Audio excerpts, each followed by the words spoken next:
Welcome back, lords and ladies. King Barbara right here, and I'm your host for this evening. We are doing Sakura Spirit, episode 4, I do believe. Last episode, we were interrogated and then released by Peeping Tammy, or also known as Michiko. Sakurano Michiko. Not Tammy. Takahiro, but I suggest we get the introductions for later.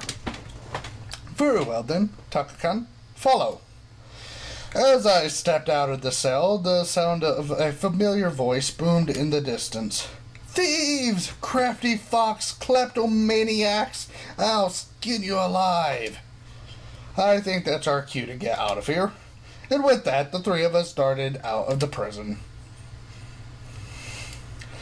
And that's pretty much what happened. According to the village elder, there's supposed to be a shrine somewhere in the forest that it must be the same one I visited before.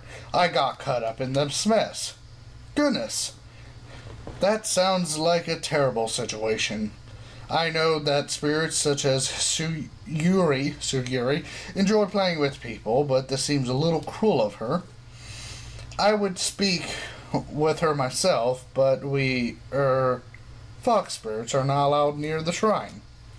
Huh? I thought the reason we never go because you get all flustered whenever Sue-chan's there around. Shut up, Meko. I didn't realize that panty thieves could get embarrassed like that. Maybe you two could show me the way to the shrine. Perhaps the layout of this forest seems different. Somehow the layer of the forest seems to my world.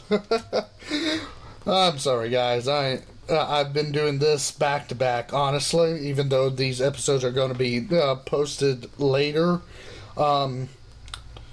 So, yeah. We pretty much meant that Arya's map was useless now. You do not understand. There is more to the ways of a spirit than meets the eye. More than meets the eye. Transformers. I'm sorry. Taka-kan. I will try to navigate you to the shrine, but if Sir Yuri doesn't want us there, then we simply not get there. The only places we can navigate to directly are our home in the village.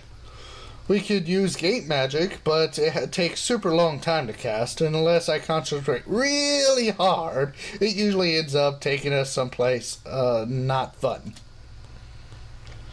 I think I prefer taking the ground route. But thanks for offering, Miko-chan. Was it? That's right. Sakurano Miko, at your service. Yay, my first human friend.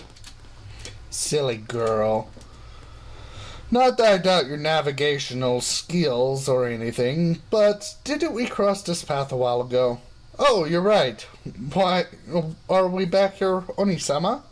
Huh, I thought you were leading the way. Wait, I think the turn's this way. Cut through these trees and we might... She got wet. I'm trying to think here, guys. A fox spirit. Wet. We're gonna find out. The girl seemingly disappeared out of sight as she stepped in between two tall trunks, only to be followed by a loud splash. I ran towards the tree, looked down to see the girl, arms flailing wildly, neck deep in slow-moving river. Ah, Oni-sama! Oni-sama! Quick, please, you have to help her. I'm begging you, or I'll do whatever you want. Please, just save her. Help!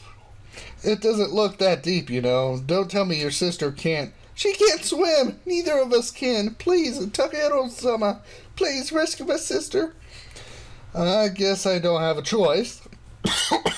Smiling weakly, I pulled off my jacket and dove into the river, the cold water sending shivers down my spine as I swam towards Miko-chan. Towards Michiko, who, despite the lack of a strong current, was slowly disappearing underwater. Urged on by the warring shouts of Mako, I tried to reach the girl as quickly as possible. It took me a few strokes before I reached her, but by the time I had grabbed a hold of her and pulled her out of the water, she had lost consciousness. She's not breathing. I felt my stomach drop. Dreadful thoughts of what might happen if I didn't do something began to fill my mind. But what in the world could I possibly do? CPR? I don't know what that is, but she's not breathing. Help her. Please save her. Oni-sama, please wake up.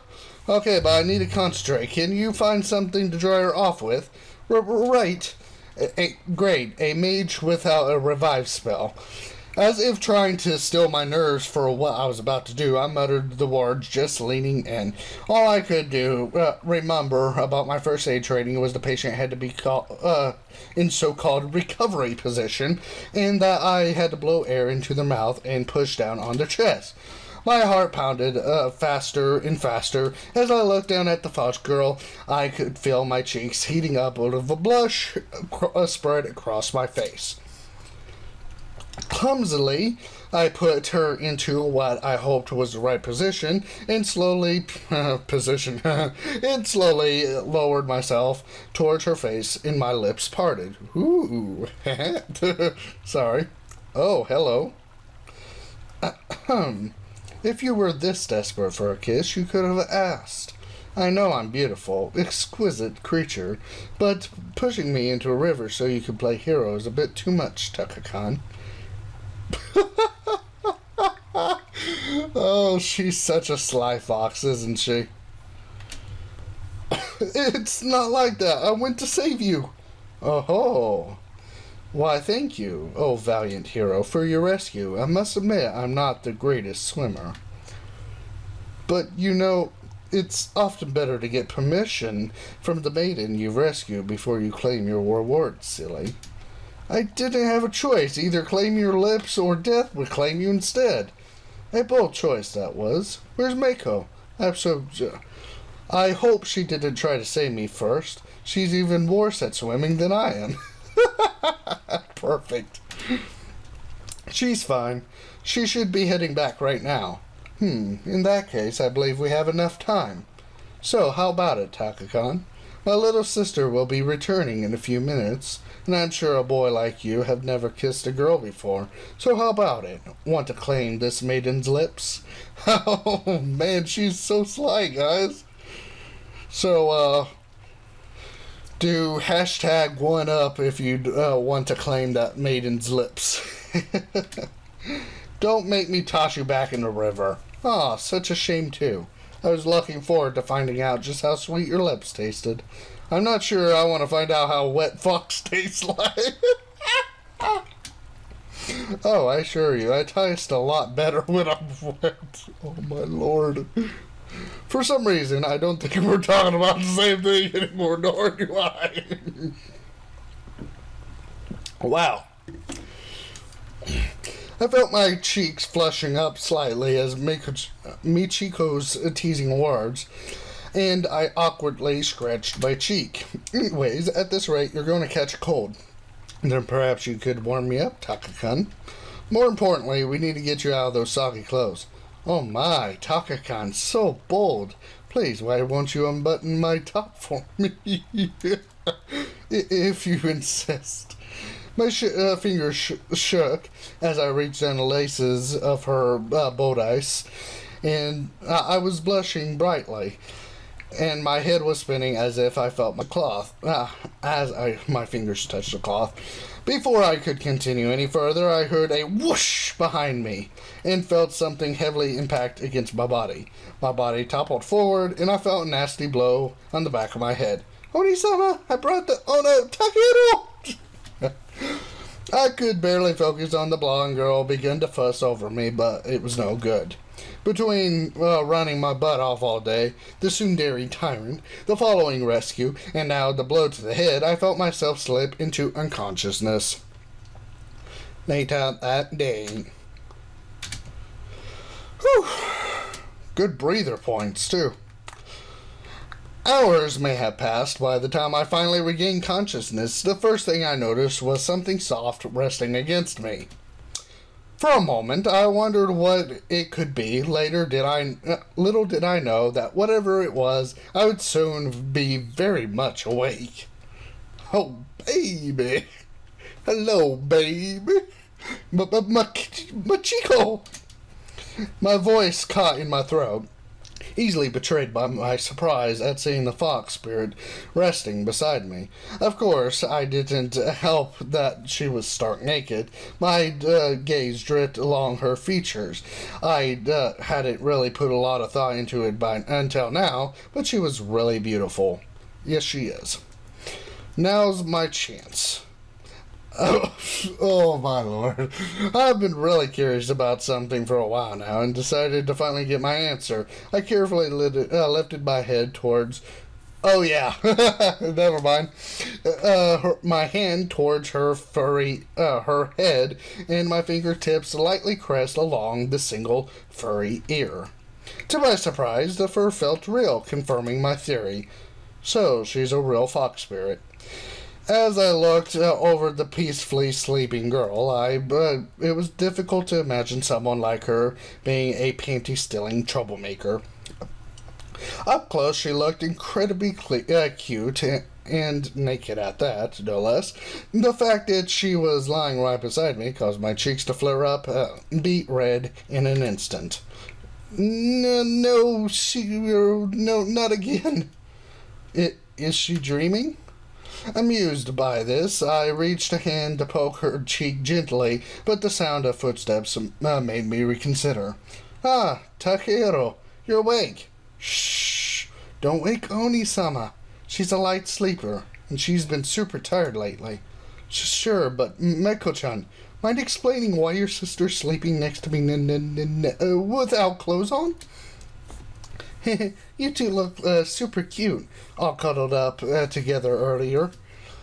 Oni-sama said that you told her it was important that she took off her clothes, so she took her clothes off. And then then we took yours off. After that, we tried to keep you both warm by getting you under covers and laying in the sun. However, in the end, she fell asleep. Were you watching me just now? Yep, you're both sleeping so soundly. It was super adorable. I wanted to cuddle up with you too, but Oni-sama told me off for cuddling with her in her sleep before. I think I get it. She looks rather adorable when she's sleeping like that. Let's keep it that way for now, Mako. I took a deep breath. I was about to open my mouth to say something when Mako suddenly spoke up with a smile.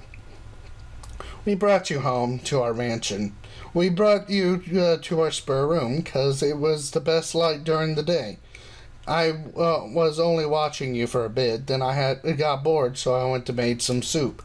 Oni-sama always makes me soup when I feel bad. Do you want some? Sure, I could go for some soup, but Mako-chan, before that, I need to ask you a favor. I need you to go get my clothes, because I'm kind of naked here.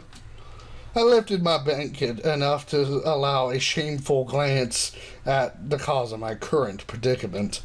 My face visibly took the shade of a tomato when I noticed Mako-chan looking over for a similar peek under the blankets, and I quickly closed the gasp. I think I'm going to stay under a blanket for a bit. Could you just please bring me my clothes? Aw, but you might wake her up if you don't go back to sleep. But fine, if you insist, I'll go get your clothes. You're no fun, you know? I wanted to see what a human looked like, but Oni-sama forbid me from peeking. Please just go. The girl almost skipped to the door, giggling to herself. The door slipped open, and she hopped outside, vanishing behind the paper screen. Once I confirmed that Mako had left the room, my gaze turned sideways, focusing back on the peaceful expression of a slumbering fox by my side. For a moment, I thought about the things the two girls have been accused of. Okay, so stealing underwear isn't exactly the nicest thing to do, but when I look at her like this, I can't picture her as anything but a normal girl. While the temptation to lift the blanket was strong, I felt a little nervous about the thought. Still, as much as I tried to hold myself back, I couldn't resist the temptation of turning on my side to get a better glimpse of her. Gingerly, I took hold of the blanket. No, Takehiro. Neither a gentleman nor a hero takes advantage of a sleeping lady. And yet, who am I kidding? This is a once-in-a-lifetime opportunity. In the end, the perverted little devil within me won, and morality struggled, and with shaking hands, I tried to lift the blanket. Stop! In the name of the Lord! Yikes! I don't want any blackberries. White as the very sheets I was laying on, my heart pounded louder than ever. Without a word, I dropped the blanket. She was still dreaming, mumbling away in her sleep, but she had scared the living daylights out of me. It would scare me, too. After a while, Mako returned and disposited my now dry clothes in my lap. She smiled at me and lingered for a few minutes, as if expecting me to begin changing. Oh, of course, the soup. I'll go get it now, but don't change too slowly, okay? I bet you hate me sneak a peek.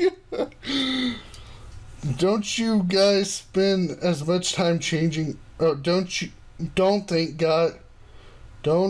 guys spend as much changing as girls. Wait, were you planning on peeking on me? I think it's supposed to be, it occurred to me that perhaps Mako was more like her sister than I had first assumed.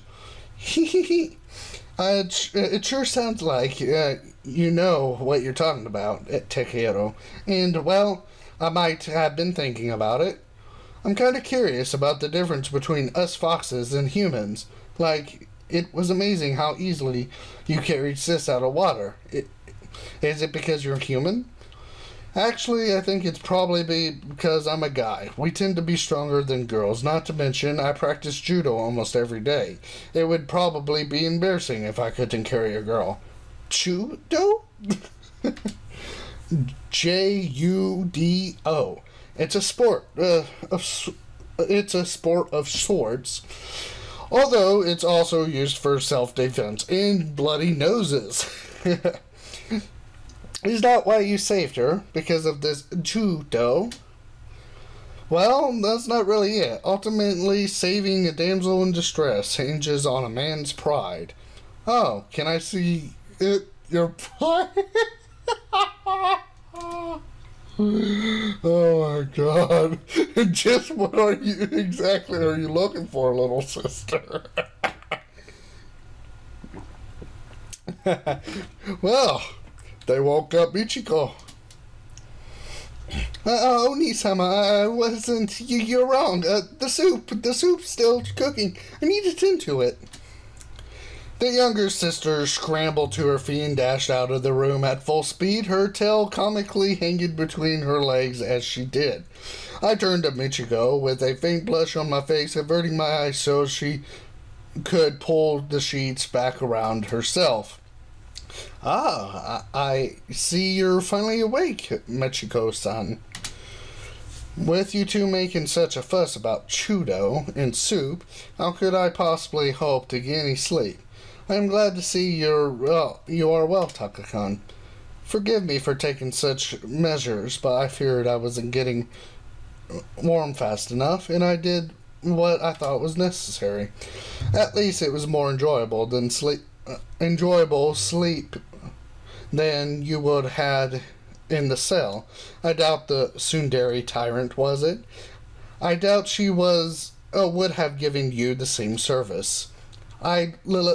Just that the hospitality was much appreciated. I'm glad to hear that. If you would like to change, there's a screen just over there. I promise I won't look, of course. I guess one of us has to do it. I watched Michiko close her eyes, hiding her face as if her hands in her hands as if to reassure me that she wouldn't peek. Taking my chances, I climbed out from under the blanket and made my way towards the wooden screen. Once I reached it, I quickly began changing. If you could be so kind to do me a favor, Taka-kan, my robes should be upon the dresser behind you. Could you pass them to me, please? It would speed matters up greatly.